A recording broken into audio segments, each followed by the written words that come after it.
Hello, ladies and gentlemen, and welcome back here to the RENNSPORT Twitch channel.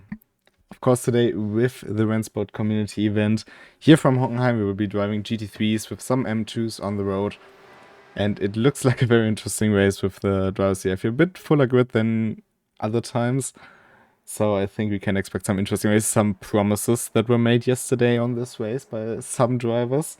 And I know that a lot of drivers were also looking forward to this. And I, of course, don't have to give the action towards you alone. I am joined by Tim Ireland here in the commentary booth. Hello, it's me. I'm also here. Yeah, we've got a decent amount of drivers on grid today, so looking forward to some really fun action. I mean, yesterday we had a very, very different race on, and of course it was the Nordschleife, which always is the difference. We had smaller grid and GT4 cars. Today we have a pretty stacked grid of GT3s. We already see three of, I think, the big contenders for this race here in qualifying right behind each other. I mean, you can just name them: Alizar, Maximilian Dehn, and Ronan Hurt, who really was adamant of today's race, and I'm looking forward to see what he can deliver after yesterday's fantastic opening stint. So yeah, there's a lot of drivers here today, and some of them have got feel like they've got something to prove. I think so. Hopefully they'll be ready to get their elbows out and put on a good show for everybody. this is a question regarding the battle pass. By a driver unfortunately couldn't race today or yesterday, which I hope we can resolve very soon.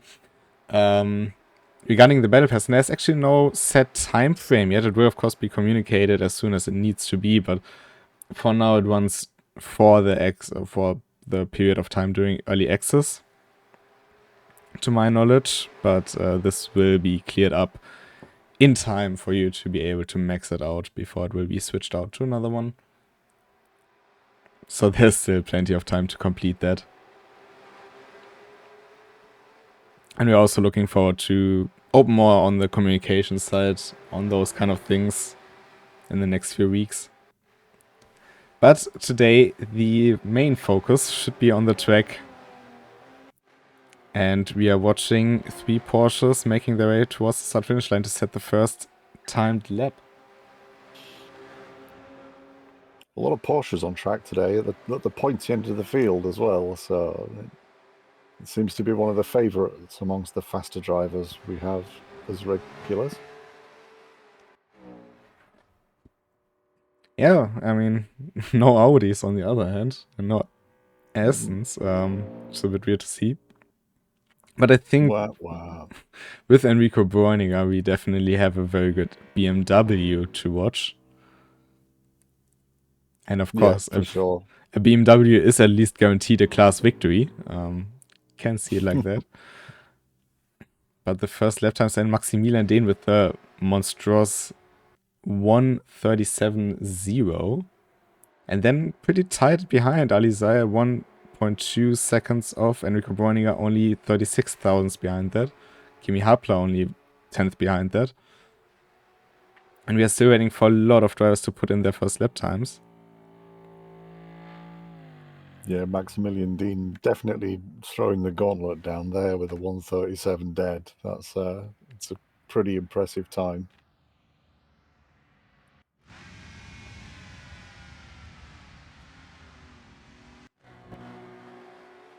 Good question in chat there if Enrico will jumpstart again. I don't think he will after yesterday's race.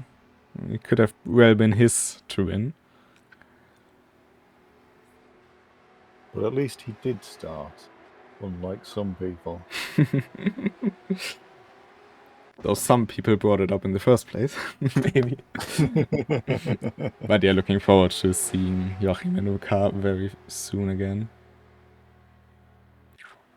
If for nothing else, we'd actually have some Audis on track.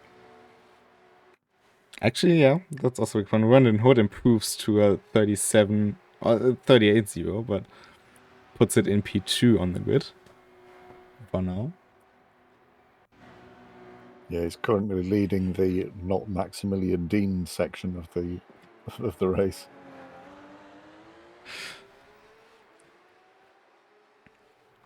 It's very cool to see Maximilian Dean back in the car. He's missed out yesterday. He was actually really complaining that he wasn't reminded, even though there were plenty of reminders for this race this time. And today he's here to basically, I think, put his name back on the board after proving it in time trials on this track just a week ago in the Praga. Which is, I think, the reason we see some of the certain lines he's driving, because you usually wouldn't see them in a GT3, but he makes it work. Yeah, it's good to see him back. It's also cool to see Kimi Hapler. We haven't seen him in any live streamed race for quite some time. But of course, one of the names to reckon with in the official multiplayer.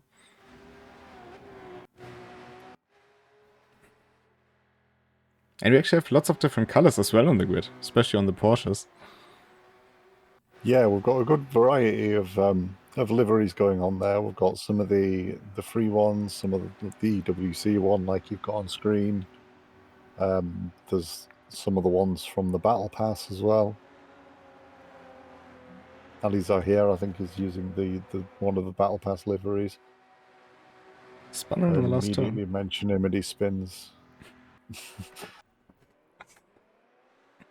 There's still about 3 minutes left to go in quali, so plenty of time for anyone to improve. But yeah, we were talking about seeing people next week and stuff. Might as well worth mentioning that next week we will be back at Hockenheim with GT3s, so this is kind of the prequel to it. In a very different setting, because RCL Season 5 will start next week Monday. All the important stuff like announcements and info will of course be given out on Monday. But yeah, I think RCL Season 5 will be an interesting one. We've talked about it yesterday for a bit, but maybe today it kind of gives us an impression of what Season 5 may look like. Yeah, it's a bit of a dry run for these guys. There are M2s on track at the minute, but there is only currently one of them.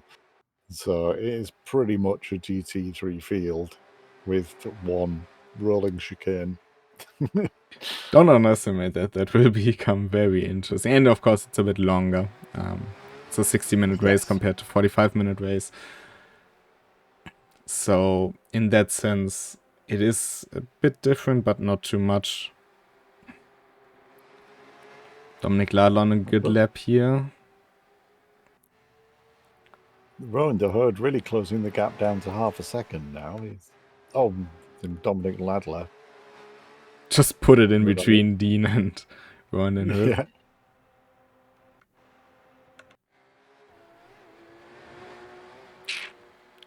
So we have 6 cars within 1.2 seconds. Most of them are not going to improve on their lap time. I wouldn't have thought so, no. Not in the last minute. I don't think any of them will get around in time to post another lap before the end of qualifying.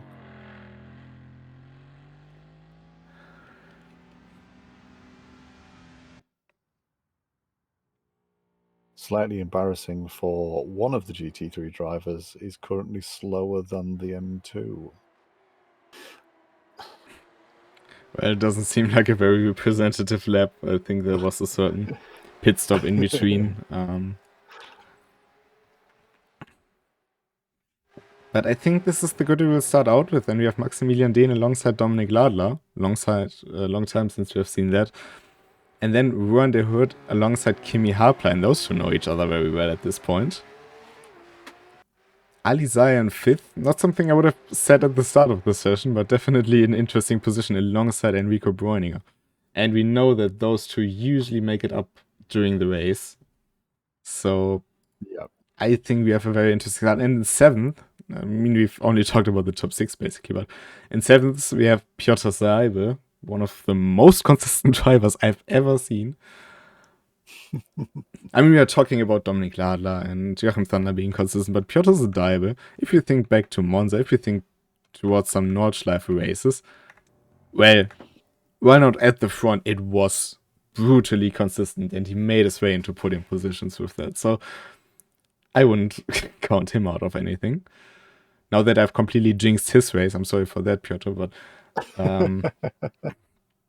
I am looking forward to seeing what he will do, what he can do with his car.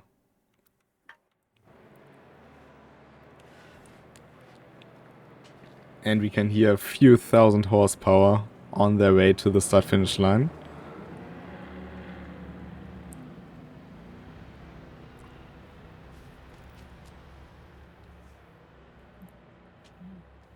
Yeah, the Porsche end of the grid is looking very colourful, though. I do approve of that.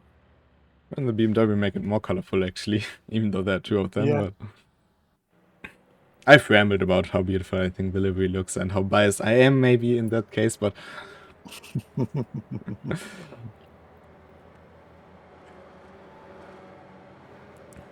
I will stand by that point.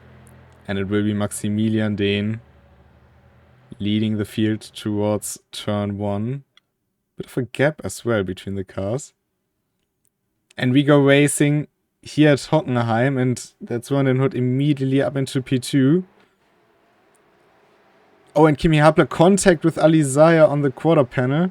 Alizaya spun around. Seems like he hasn't been collected by anybody else, but it threw him down the order. And now Kimi Hapler going for P3 through the inside of Dominic Ladler.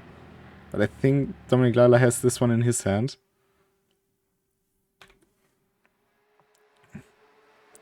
So it's Maximilian Dehn from Rondenhood, Dominic Ladler, Kimi Hapler, and Enrico Bräuniger, who's now making a move on said Kimi Hapler. Backing out of it though.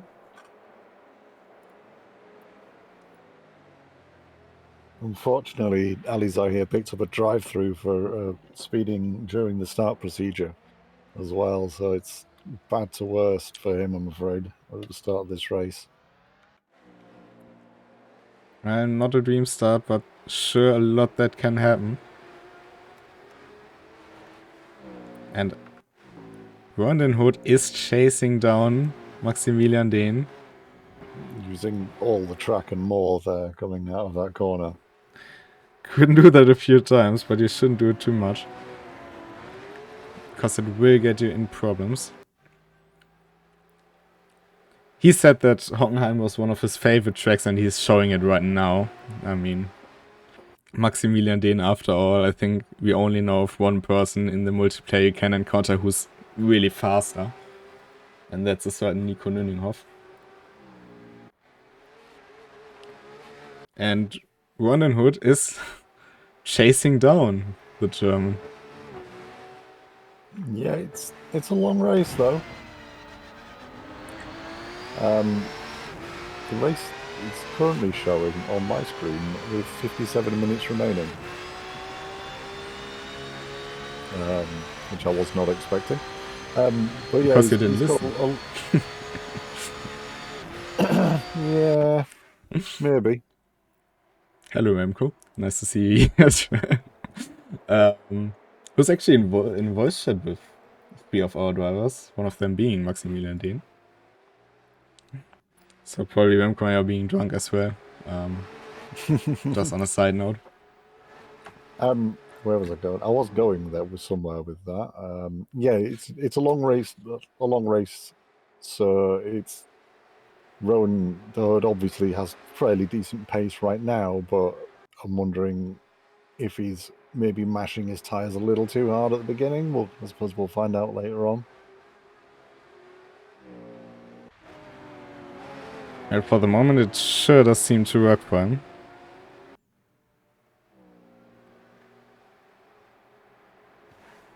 Dominic Ladler up to 3rd place, so he got a fairly decent start. Does Rondenhood have a drive-through, or is he coming in so early? He indeed is having a drive-through. Oh, what a shame.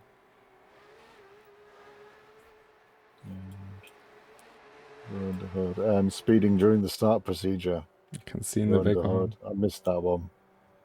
Alizaya also coming in.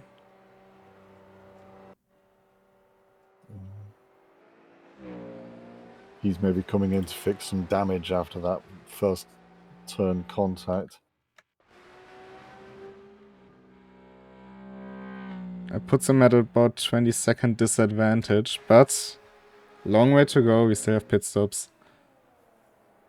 He's putting a bunch of fuel in, actually. He's not serving his, which means he won't be serving his drive-through. Put a lot of fuel in. He's obviously planning to go all out once he's done his penalty drive-through. And just see what he can make back up. Might throw in a spanner on some others people's decisions on pit stops. Because if he does it, he has to do the drive-through right now, and I think it would be a bit tight with the cars basically behind him now on track.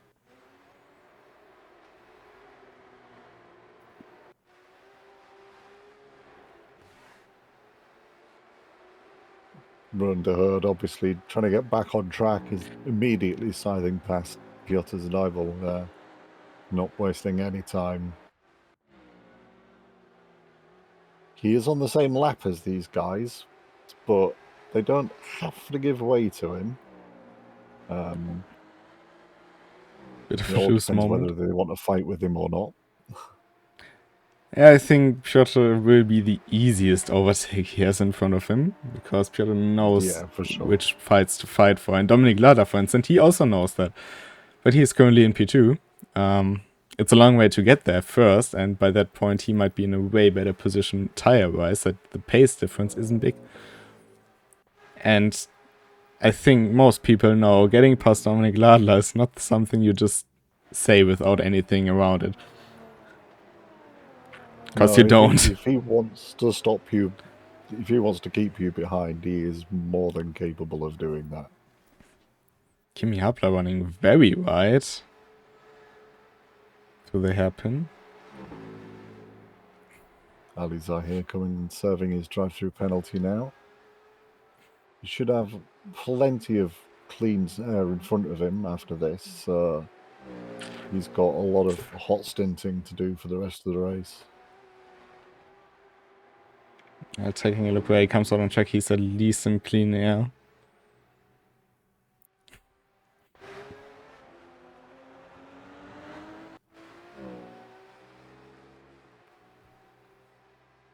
Meanwhile, I know that some people in chat are enjoying my German accent, because they've told me in voice chat.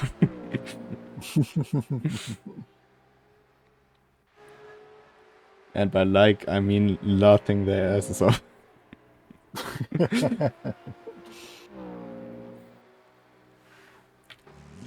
I'm not even trying. And I don't care.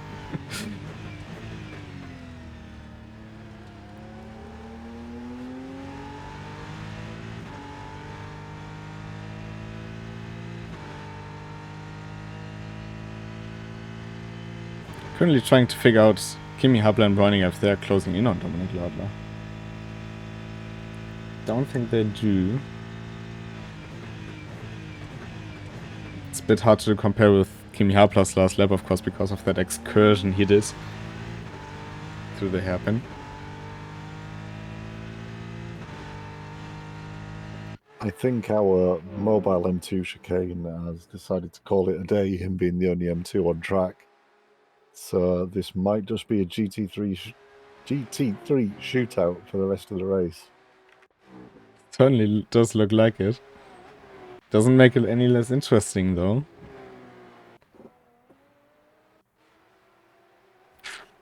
Makes it slightly easier on us commentators.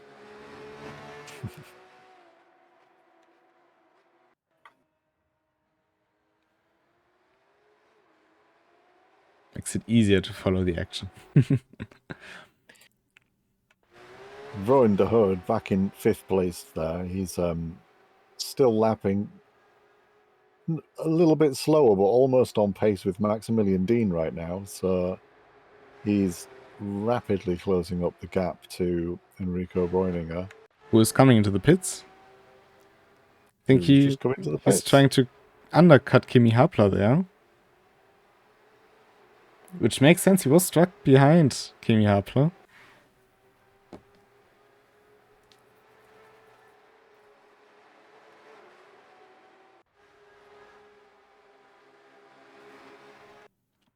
That gives Rowan the Hood a little bit more clean air in front of him to try and carry on with his hot lapping. Realistically, there are how many? About 10 more minutes left in each car that hasn't pitted yet.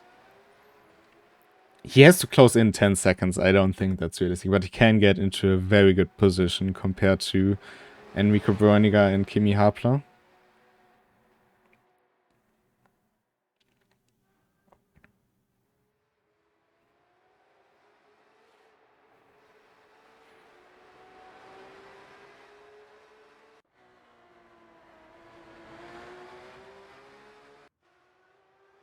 Lap time wise, of course, we have Maximilian Dehn and Ron Hood basically running the show at the moment. Dominic Lada and Kimi Hapler, the last lap just 20 thousandths apart. 200th, basically. And again on this lap, only 24 thousandths. So they are running pretty much the exact same lap time.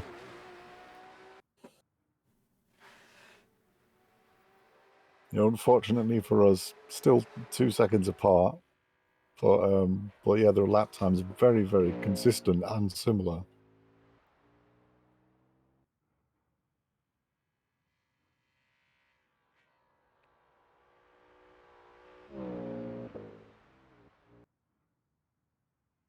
See what Enrico Breuninger puts on the board this time around.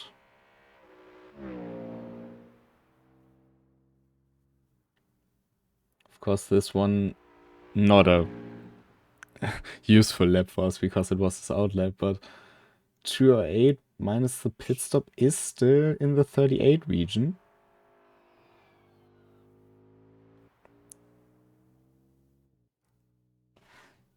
Ali Zahir just did his first kind of clean lap after his drive-through penalties and such, but he's running in the 39s right now, but he has all of the fuel in the world in that Porsche. He will not be coming back into the pits unless something goes wrong.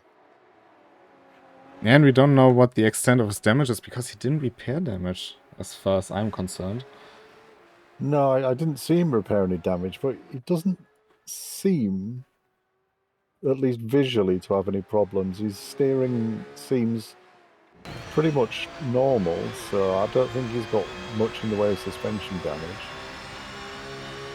I mean, there wasn't really much of a contact. It was just like a brush between Hapler and Ali Zahir. Yeah.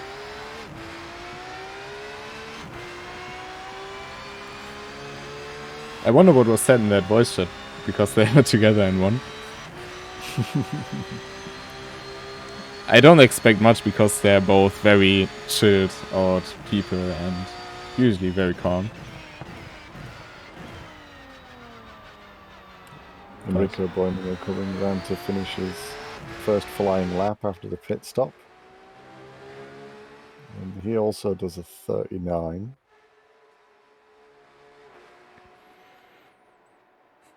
Yeah, it's hard to tell if full fuel is really the way to go, because it's hard to undercut on Hockenheim, I feel like. I think you're better off with the overcut here. Purely for the reason that you have a lot of turns which you can take flat out without problems in a, let's say, normal weight car, but as soon as you go overweight with fuel loads or anything like that, you can really feel it and it hurts your lap time in quite a way. I mean, obviously, Kimi Hapler's still got a fair few laps to go before they have to pit. So right now they're just gaining time being on a significantly lighter car. Just want to mention that Maximilian Dehn is having time to write in the Twitch chat while driving.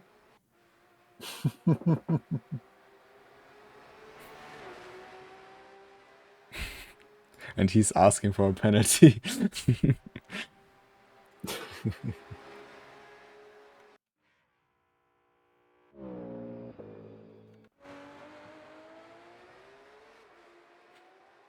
We also haven't seen that yet. It wasn't on my bingo card for this race.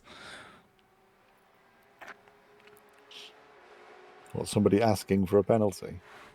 Well, first off that, and well, just chatting while driving. I mean, I have done that in the past myself, but I have not chatted in a live stream. I was actually driving.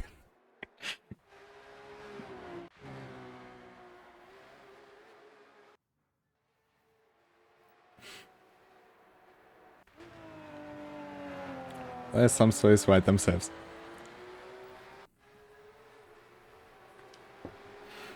And Rico Browninger will also surely hope that Piotr Zadible is coming in soon, because they are only 5 seconds apart.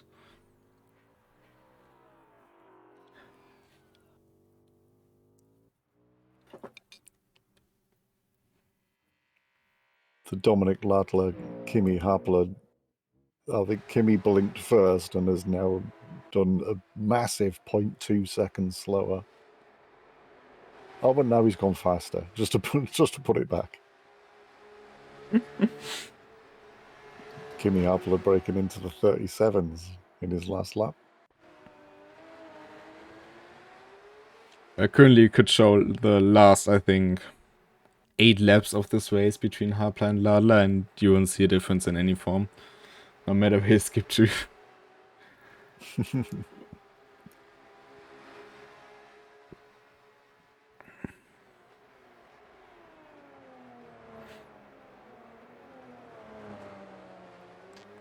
Rondon Hood has lost out about 2.5-3 seconds to Maximilian Dehn since his pit stop. Or his drive-through, rather, and not his pit stop. But still, that is quite good for him in the longer run, I think. Because Dominic Ladler and Kimi Hapler have lost out more than that. Last lap was a bit of an outlier, but apart from that, he's still on a very good pace.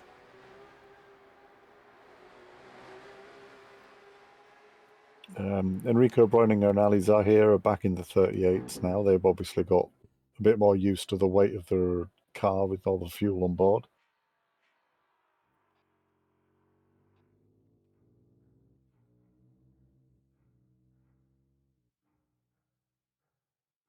Breuninger now right behind Piotr Zadible. Yeah, Breuninger's catching Zadible fairly rapidly right now. Maybe a little bit too early for Zadible to come into pit, but like you said earlier, he knows what he's doing, and he might be willing to just let Breuninger past.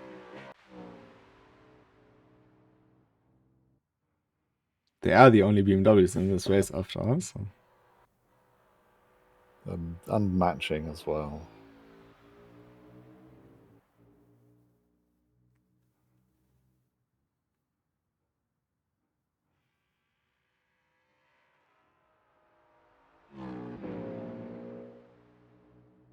Rowan de Herd going back into the 37s. Dominic Ladler with a 38.002, narrowly missing out from 37K. Oh, big run here from Enrico Breuninger to get past Piotr Zadible. Side by side into turn 2. And easy outbraking maneuver, but Piotr Zadible maybe a bit better exit, but I don't think he will try to get that position back. But it was a very good setup for an overtake by Breuninger. Yeah, it was a good clean move, and it is possible to come back at people with that long straight into the hairpin, but he managed to make that move just right. Dominic Ladler into the pits.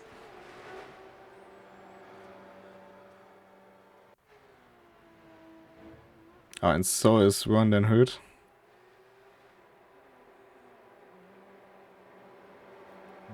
Dominic Ladler is just taking fuel.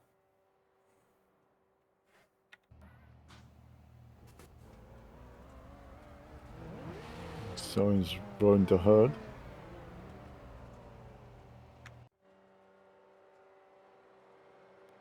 Enrico Breuninger currently in the Motodrome. Maximilian Dean will have to pit this lap, I think. I don't think he's going to have enough fuel for another lap after this one. And Vernon Hood is going to come out in front of Enrico Bräuninger as well. Don't forget, he was quite far off before the pit stops, behind Enrico. Now he has a 5-second gap to him.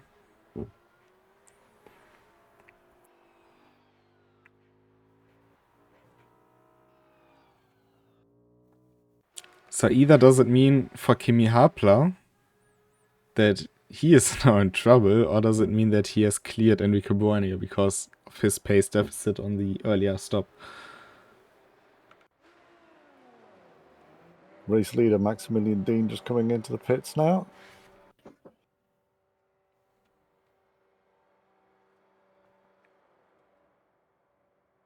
So is Kimi Hapler.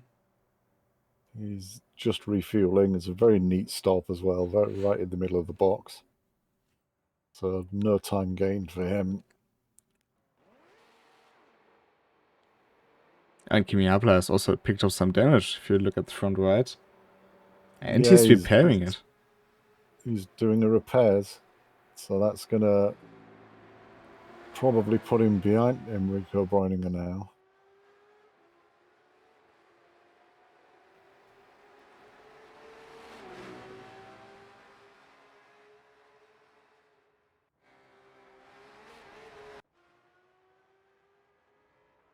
I think he would have been comfortably been ahead of him, actually. Might have even came out in front of Vernon Hood. So I'm curious to know later on what he did for that damage.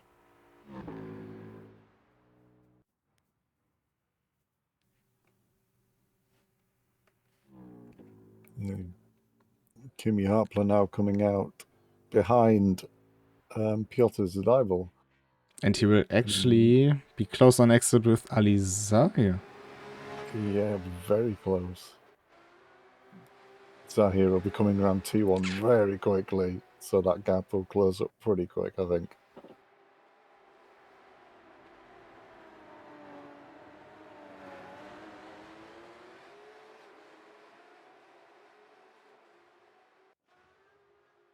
Piotr Zadival is still yet to come in, I think, isn't he?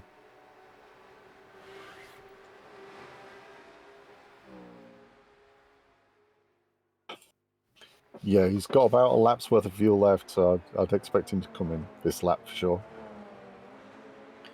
Could maybe squeeze another one if he was brave, but I don't know if it would be worth the effort.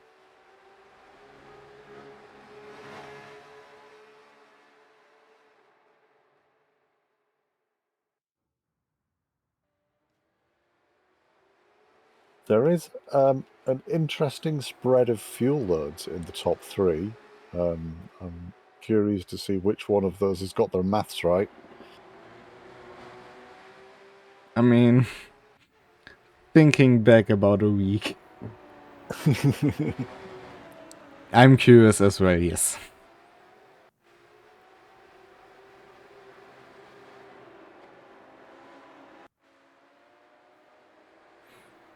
It's something we will only find out late in the race. But I think from what I'm seeing, everybody should be able to make it through.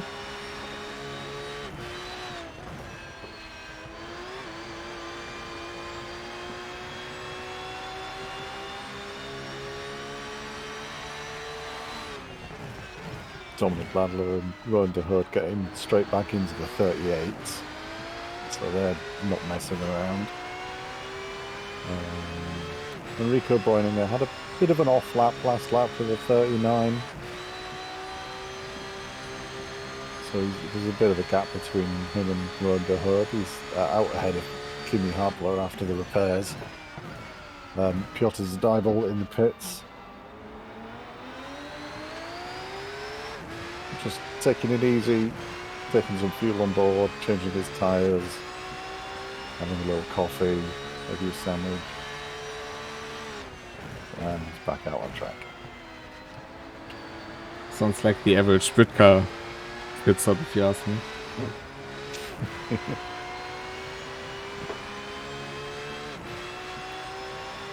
Maximilian here right now is right up the backside of Kimi Hapler. And Maximilian Dehn's Auslap has also been 3 seconds faster than Enrico Breuninger's. Oh yeah. Maximilian Dehn not messing around, straight back into the 37s.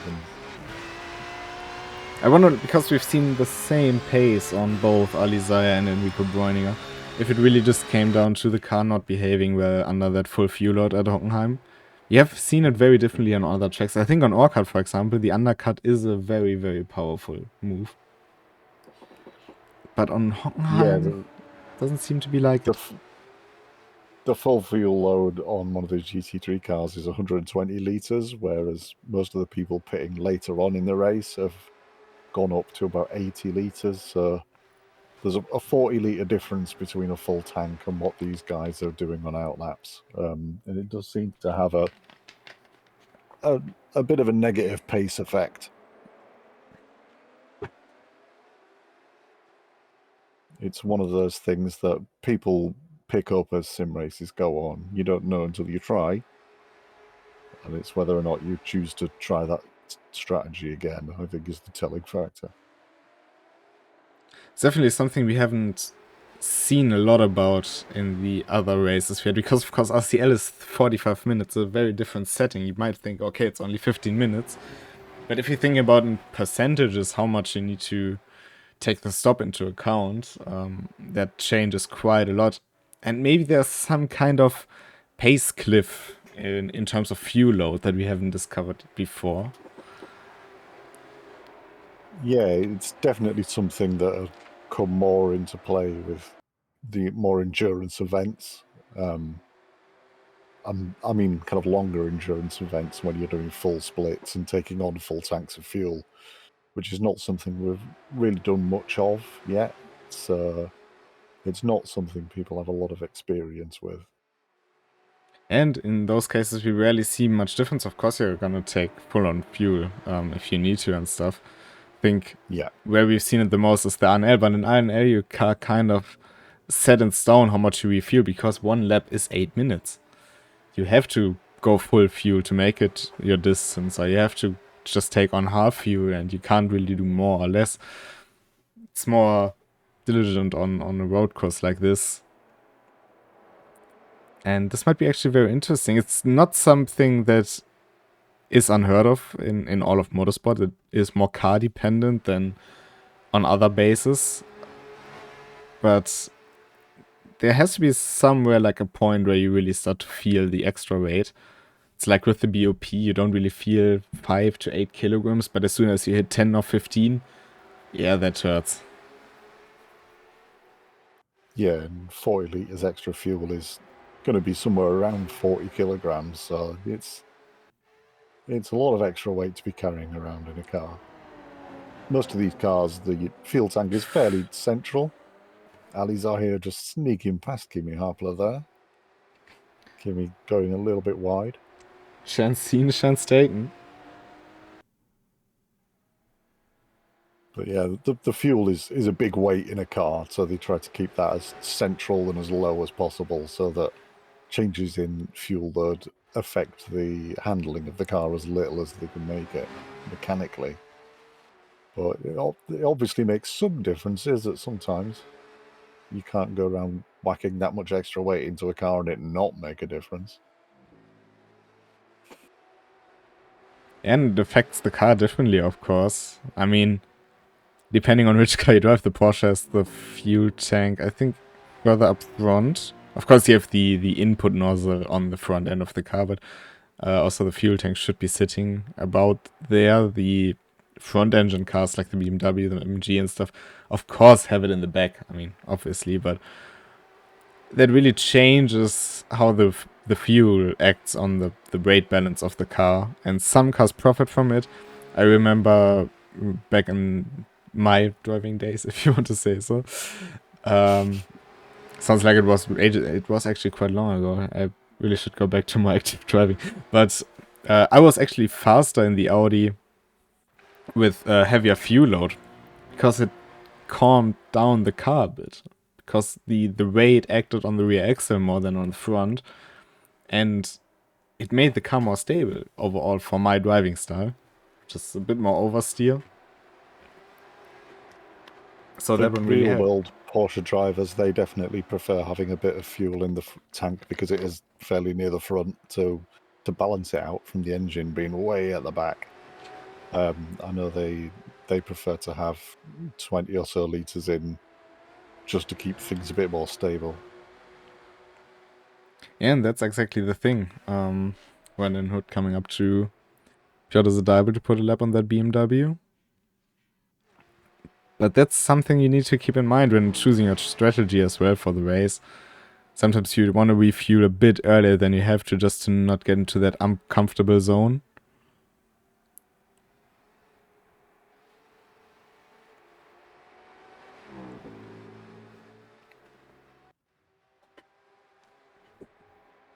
But we are right now also halfway through this race. We are in lap 18, going into 19 basically. Maximilian Dean, the only one running in the 37s right now. Road to Hood having a bit of traffic last lap. So yeah, he's definitely showing his dominance as far as pace is concerned here at Hockenheim.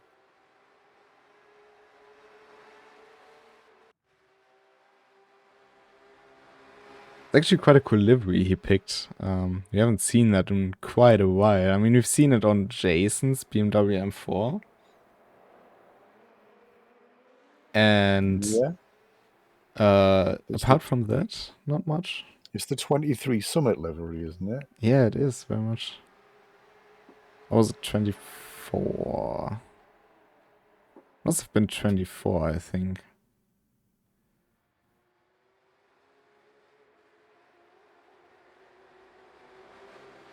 No, I'm confused.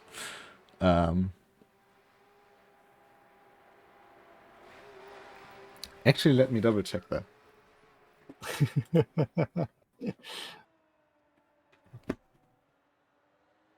No, right, we didn't have a sound in 24, so it has been 23.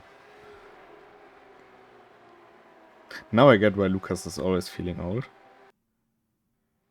7th and 8th of June 2023, indeed it was. Yeah. Yeah, I just checked the registration list and it's the Summit 23 livery. I just refused to believe that it was 23, even though I knew.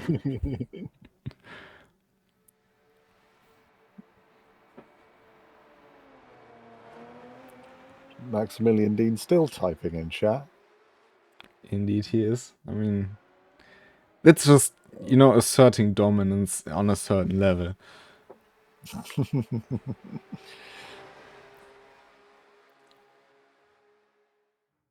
And also don't text and drive on the road, guys. It's unsafe. No.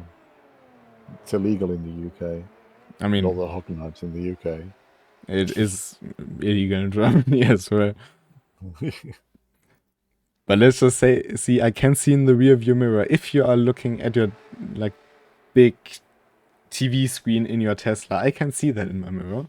And I don't feel comfortable if you approach my car with about 30 kph on a red light while looking at your TV screen in the car.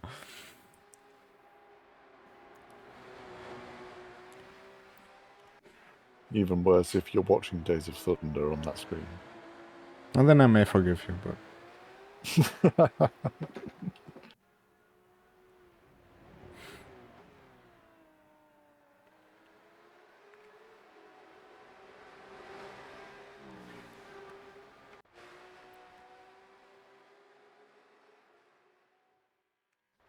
Remco asking how many LPs for first penalty. The penalty setup is set to 35. For the penalty, of course, we use the newer penalty config.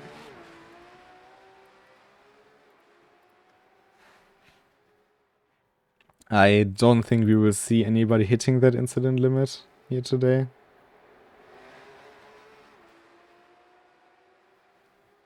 I'd be surprised at least. They all seem to be driving fairly sensibly right now. I'd also be fairly surprised if we saw any kind of significant penalties going from here.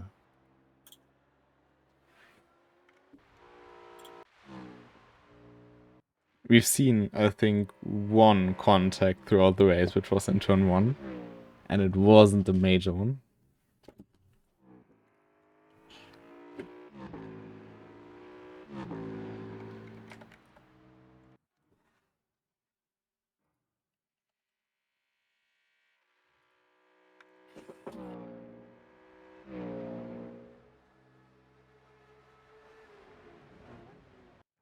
Maximilian Dean's still the only driver hitting the 37s right now. Rowan de Hood got past his traffic, but he's still kind of languishing in the 38s, which most of the field is, to be fair. Most crucially, is a few tenths down on Dominic Ladler, which is basically the guy he's trying to hunt down. Ali Zahi is taking about half a second out of Enrico Bräuninger every lap at the minute, but he does have 20 seconds to catch up. So that's kind of 40 laps at his current pace, which we probably won't see in the next 25 minutes. Oh, contact between Bräuninger and Zendalbe, now that we just talked of it.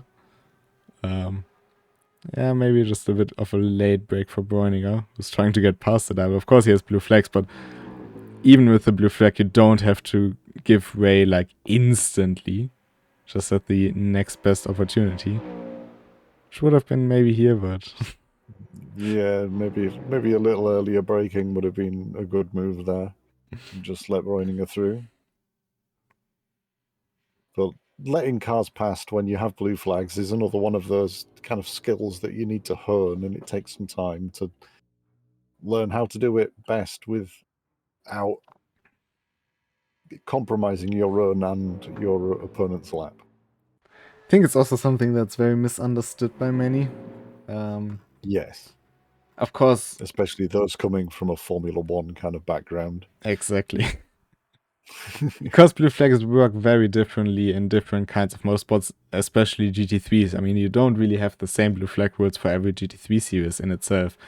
Depending on if you're doing endurance, multi-class, sprint races like the DTM. It's always so different. And yeah, I mean, back then, blue flags did mean basically nothing. If you think back to the Group C days and like 80s and 90s Formula One. Blue flag was like, yeah, there's a faster car behind you. What you do with that information is up to you. So, yeah, it is, let's say it is a hot topic. And people love to discuss about it. And people love to be very passionate about it as well.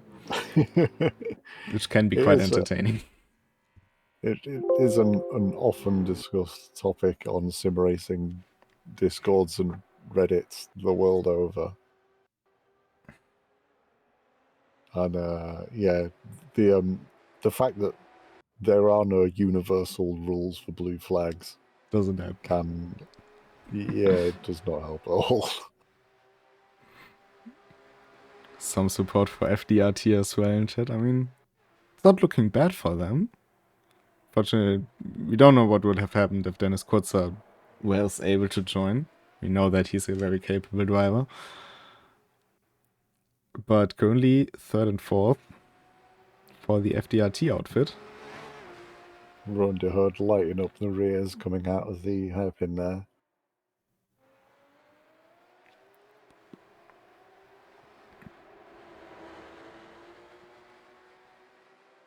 And he really has to get a move on if he wants to get towards Dominic Ladler for that P2.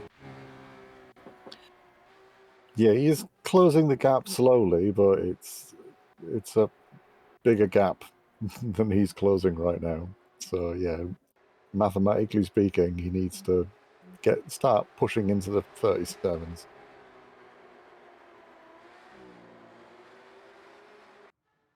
Or he wouldn't have to hope that Dominic Ladler's dropping off, which realistically is not gonna happen. No, Ladler's fairly established in his pace, I'd say, right now. And this is an all-cut road, so... He's oh no, he's a few tenths off his fastest times right now, which you'd imagine with the used tyres that they're all currently driving around on. But he's being fairly consistent, tyre wear aside. Also, doesn't seem like he is taking it very hard on the tires.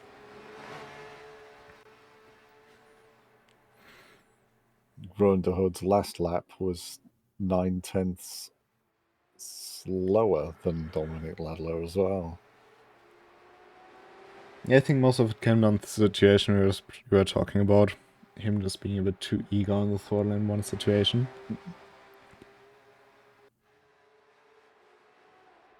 Yeah, the Porsche 911 GT3 is not an early 2000s World Superbike Ducati. You do not want to be lighting up the rears.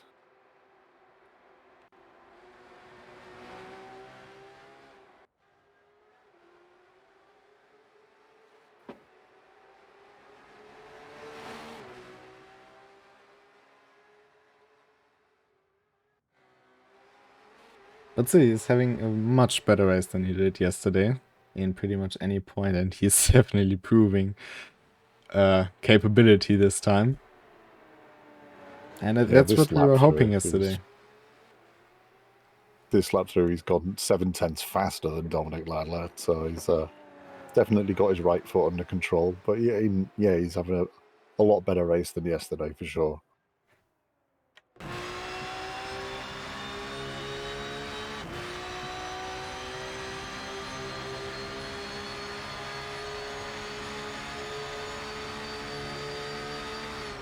I mean, who knows? I mean, if Hockenheim is really like a track he likes and a track he's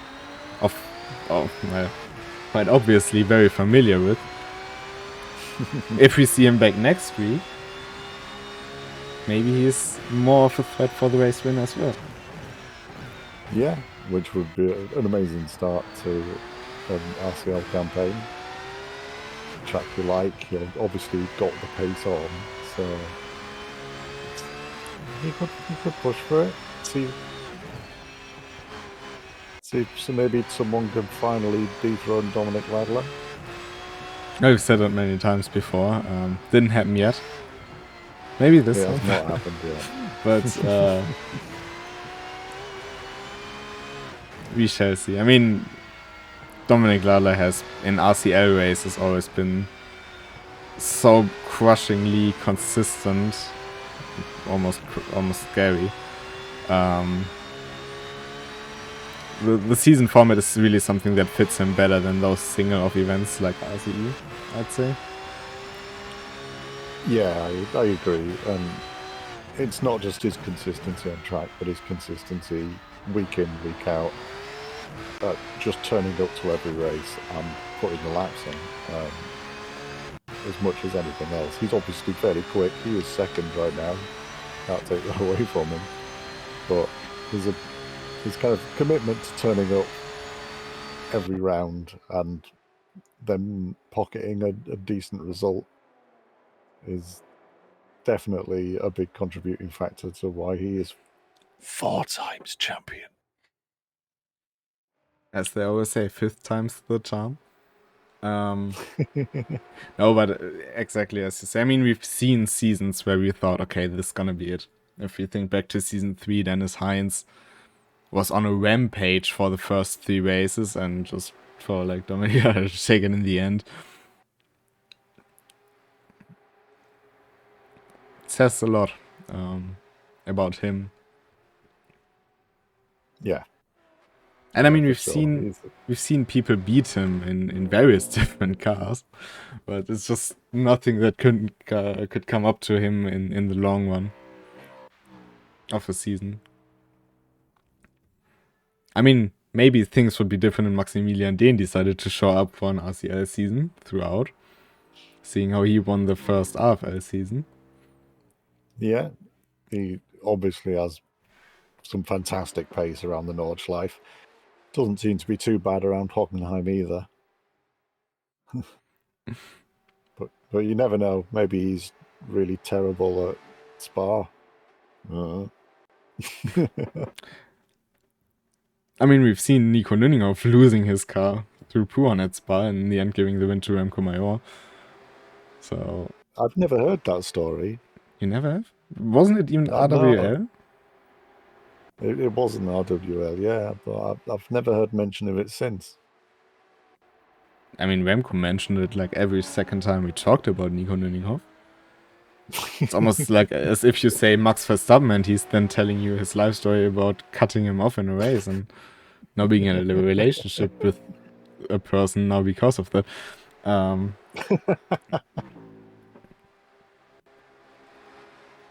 So whenever you have the opportunity to talk to Remco Major, mention Max Verstappen, you're gonna have a great time. Yeah.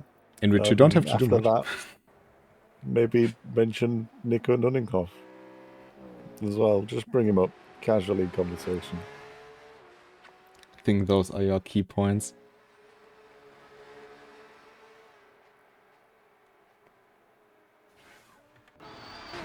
Oh, Piotr is double losing the car out of the Mercedes arena. He will rejoin in front of Kimi Hapler. Rowan Deherd and Dominic Ladler pretty much doing the same lap times now. They both seem to have settled into the pace fairly well. Yeah, only very slight advantage to Run and Hood, so... Ali Zahir has made a valiant effort closing that gap up to Enrico Boininger. But with 10 seconds still in it and 14 minutes left on the clock, it's do or die time. Preferably, from his point of view, Ali Zahir to do and Enrico Boininger to die.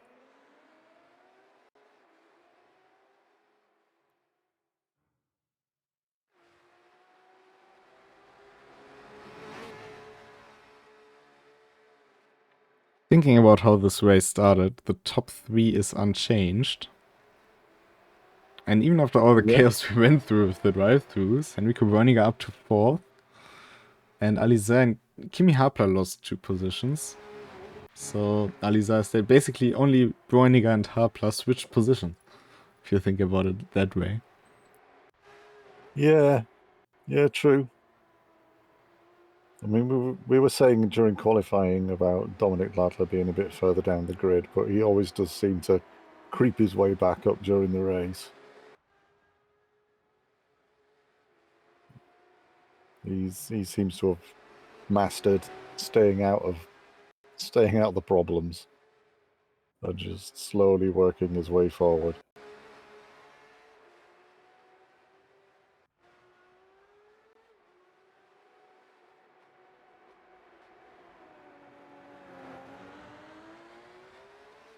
Most cars currently in Sector 3.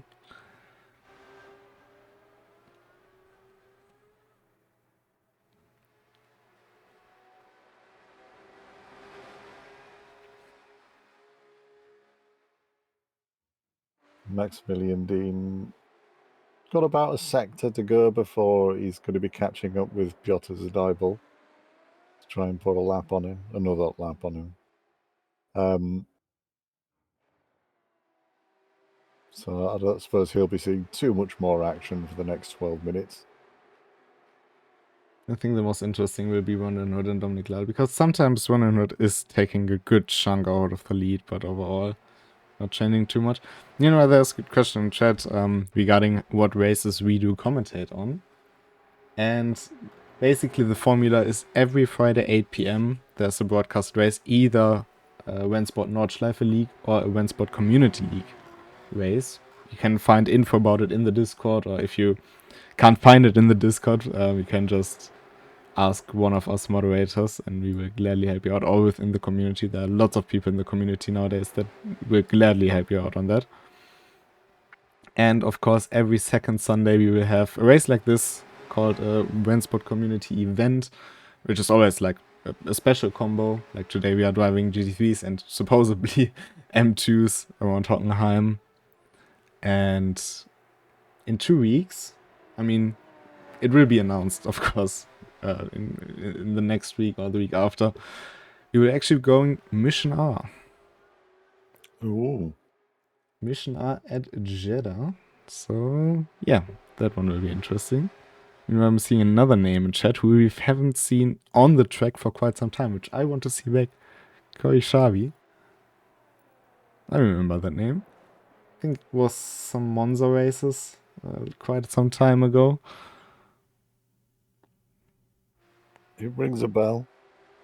I have a terrible memory. I will fully admit this. I mean, we are a good team because I also have a terrible memory, but I will not forget any racing trivia. Do you know the phrases in Russian? I don't know any Russian, so no. I only know words I can't say on stream.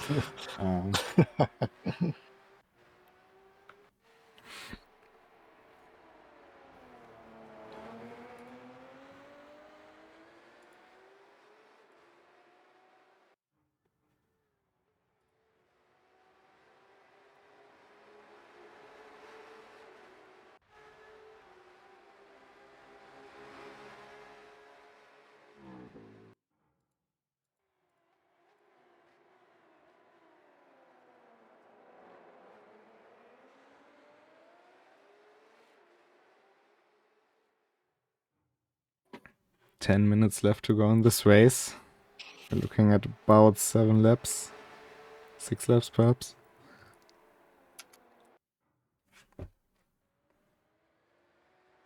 And the gap between Ladler and Den Hood has come down to below 7 seconds, but the gap last lap was a 10th, but he needs about a second a lap now. If Dominic Ladler's tires are dropping off, and that's why he has that pace difference, maybe possible. Otherwise, maybe just a free lap. And Kimi Hapler has spun in the last turn, actually. Rowan DeHood was the lesser of the fuel loads from the top three that I mentioned earlier on. But I don't think he's going to run out of fuel. I think he's going to be fine. So maybe something to take forward going into next week's race is that Dominic Ladler and Maximilian Dean, if they choose to turn up, can maybe go a bit lighter on fuel load and save themselves some lap time. But I do have to keep in mind that the race distance is also different as well. So there's that.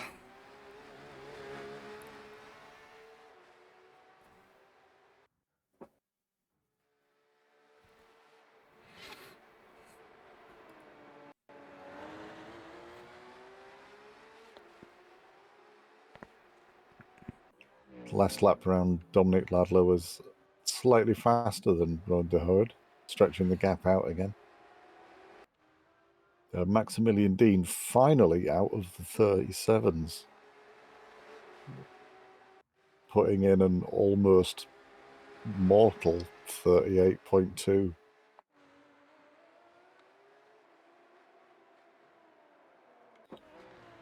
He's also approaching Piotr Zadybel now.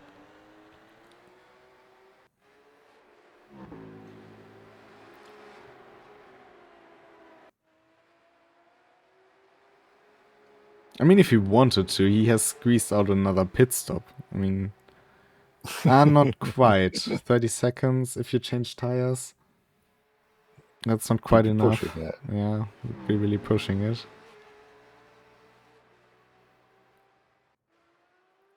He was doing some nice counter steering through turn one there, though.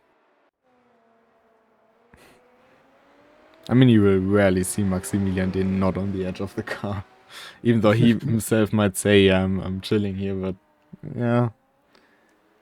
He definitely knows how to drive with that V-Wheel engine.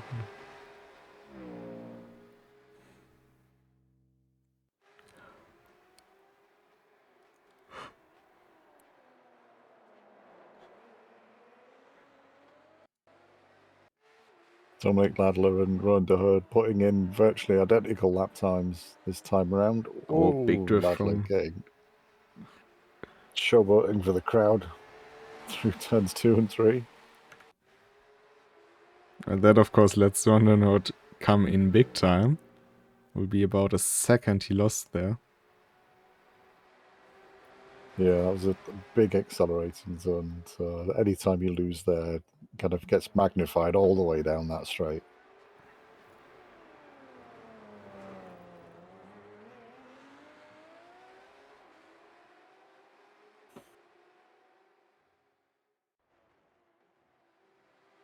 And Ronderhood can see Dominic Ladler at some points of the track right now, so it's not like he's out of sight, out of mind entirely. Also seems like the drift Dominic Ladler had really has put a chunk of tire performance out of his tires. Because Ronenhood is gaining throughout Sector 2 and Sector 3 still.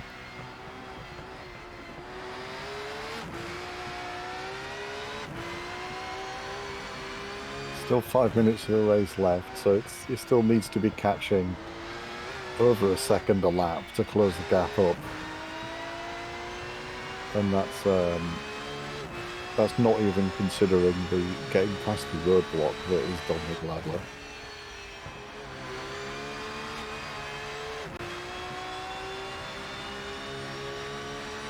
Difference last lap 1.25 seconds.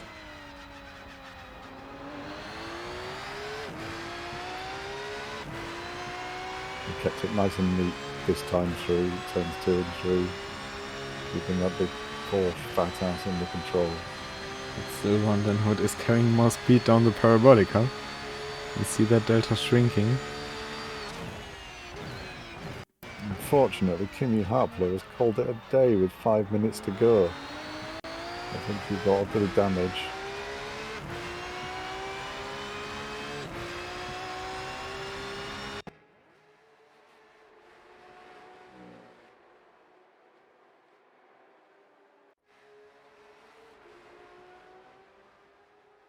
Ronenhood with a little drift through Mercedes. Everyone's tyres are definitely going to be feeling it a little bit now. Yeah, Proto's Nobody the really only one who about changed it. tires, wasn't he? Yeah, so after 56 minutes of being used and abused, they're starting to not be as fresh as they once were.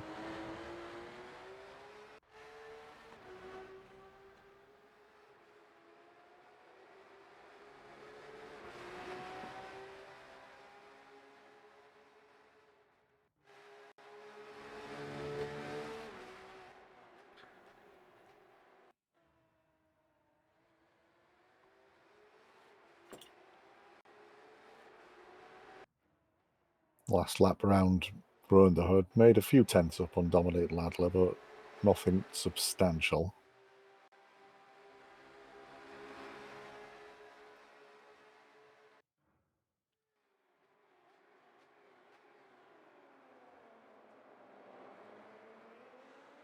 Alizar here has managed to get the gap between him and Rico Broniger down to 7 seconds. I think I mentioned about 20 minutes ago that it was about 11 or 12 seconds, so he's been steadily plucking away at that, but unfortunately the race just not quite long enough for him to catch up.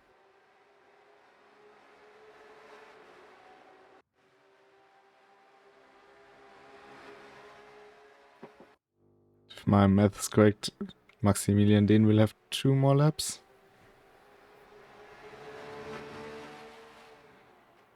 Yeah, I think he's going to get around this one before 2 minutes is up, unless he just fancies waiting.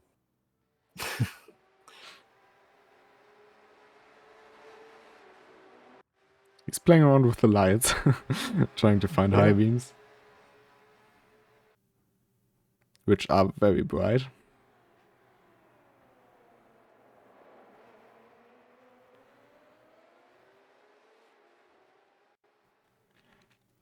Ruined the hood having a bit of a terrible lap last lap round, doing the 41, so the gap's opened way up again. Yeah, he had to try to push it, really. I mean, he has nothing really to did, lose. yeah. 20 seconds to Enrico Broniger still. Yeah, it was worth a go.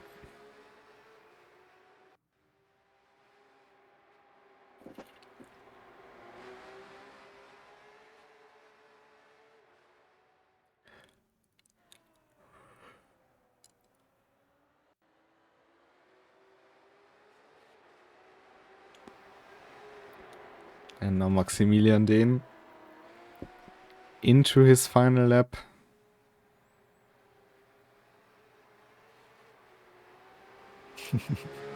Still pushing that Porsche to its limits.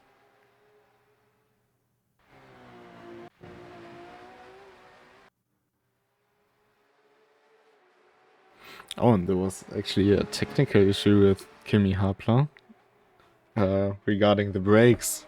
And I guess it's also down to Windows with blue screens. Oh, and Maximilian drifting. That's interesting. I think he tried to use the Praga line there, but... I think he's having a bit of fun on his last lap. You can't really do that with the 911, mate. Try that with the Mission R in 2 weeks. That works, I can tell you, I've tested. The all-wheel drive really letting you chunk that car around. It's actually a lot of fun. Especially in quali mode, even though usually I enjoy it more in race mode, but for drifting, quali mode is actually a lot of fun. And indeed, Mission R in 2 weeks.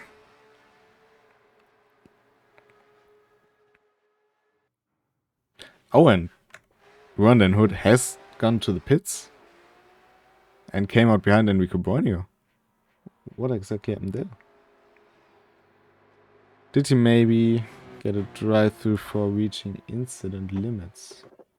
I'll Quickly check checking. back on the log and see what I can... It doesn't seem like it, not that I can see it. No, I can't see anything either.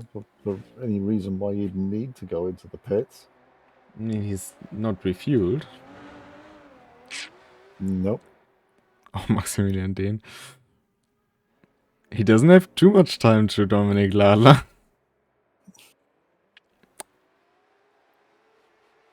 But coming out the final turn in a drift,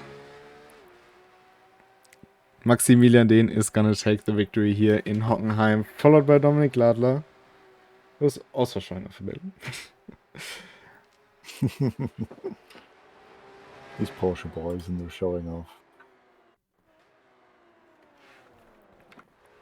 And it will be, I think, Enrico Breuninger in third. But what has happened to Rondon Hood? And he's... Oh. I think that isn't an intentional drift. So Enrico Breuninger into third. And I'm super curious to see and know what... Oh, and Rondon Hood spun and will actually finish in fifth because Alisaya is taking fourth now.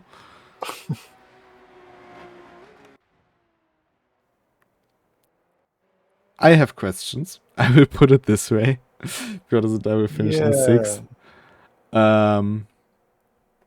So...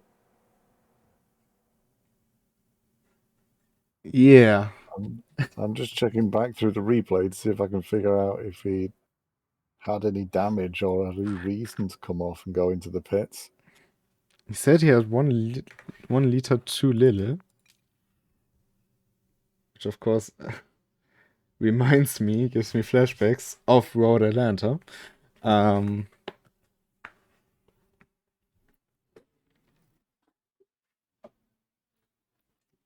So yeah, very interesting end to the race.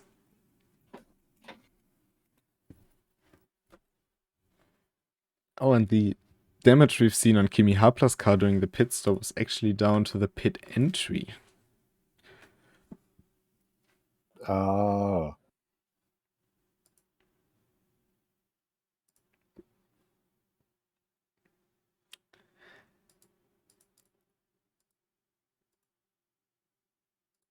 Okay. I think... Yeah, he did get down to 6 liters, so he would have been pushing it to finish the race, even with a hefty amount of fuel saving. He had 20 seconds, so there was a lot of lifting and coasting he could have maybe done, but it would have been risky, I think, maybe.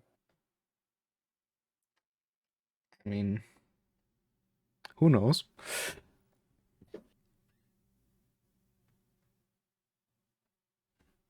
It will surely be interesting to talk about after the race. And Yeah, Again, the community throws us for a loop in the last lap. that's a good way to put it into end the stream. Next week, we will have another shot at this event, basically, because we will be driving Hockenheim in a slightly different race format, as mentioned previously, but in the first race of the 5th RCL season. So maybe a chance for Rondon Hood to have another shot. And this time we fuel enough. So, do you have anything left to say? Anything that you want to get the people to No, know? it was a great race. Thanks for everyone for taking part. It was fantastic to see you all on track. For all those people who will never listen to this stream, maybe don't join races that start at the same time as the community race and just join the community race. That's a good point to make. So, we will see each other next Friday at 8 p.m. Yep, I will be there. Indeed. And until then, have a great time and goodbye. Goodbye.